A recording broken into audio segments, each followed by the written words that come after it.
I constantly feel like I'm losing my mind and playing catch up to liberals justifying everything. Everything. Yeah. Like I would like to think maybe if Trump was in power, they'd call out some of these things, like they'd see it for what it is. But for the most part, it's just like, how can you justify this? These, again, war crimes every day, more war crimes today, war crimes, you know, just like war crimes every single day.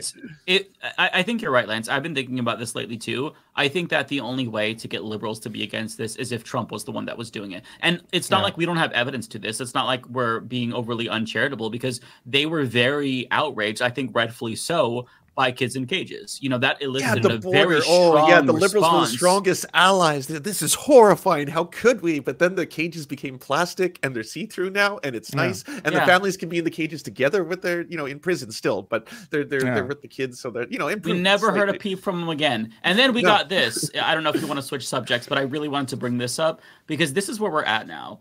So Biden invites Trump to work together to lobby Congress on an immigration bill as both candidates visit. Oh my fucking God. Wait, is that a graphic on the wall, or did they actually put it, the country of America on the wall? Did you see that graphic? did they put like a plaque, like, just in case you want to know what America looks like? You'll never get in here. I'm not sure. I don't know. Oh, here we go. Yeah, okay. It was an infographic. Okay. They actually put the silhouette of America. Yeah. So this, just to show you how bad Biden is at politics, I want to read a couple of paragraphs here because it's just the way that he is debasing himself is astonishing to me. But let me just read a couple. So, both President Joe Biden and former President Donald Trump visited the southern border Thursday in a dramatic split-screen moment as the 2024 presidential campaign ramps up over an issue that has confounded administrations of both parties for decades: immigration. Biden's briefing from border officials here began just moments after Trump began his remarks in Eagle Pass, excuse me.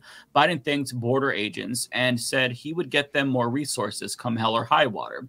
It's long time past, he said, adding that border control desperately needs more resources. Biden made a direct appeal to Trump, asking him to join him in telling Congress to pass the bill, which was tanked after Trump rallied his allies in Congress against it. Quote, "You know, and I know it's the toughest, most efficient, most effective border security bill this country's ever seen," Biden said. "So instead of playing politics with the issue, why don't we just get together and get it done?"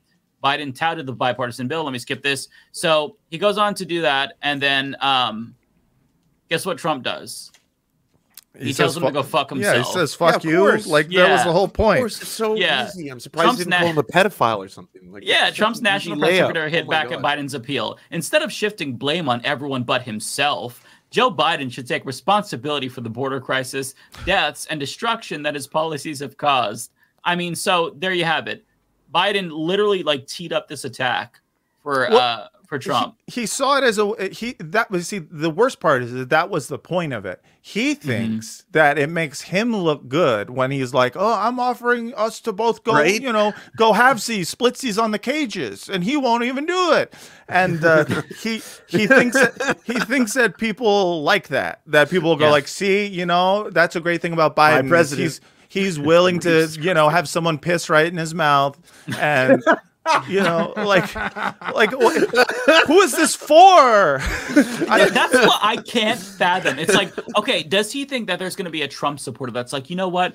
Biden is talking a lot of sense about this border. I think I'm going to vote for it. They think you have an open border. They think that you are literally bringing in immigrants for the election to vote for you. Yes. Like, you're not going to win them over, man. I don't know how many times they've tried this. Like, I used to think it was, you know, this is on purpose, right? Like, of course, they don't think Republicans are going to vote for them because they never do. But they keep putting out this strategy. Back in 2016, they argued, "Oh, for every progressive we lose, we'll pick up a moderate Republican." And, they're still doing that shit after being proven wrong again.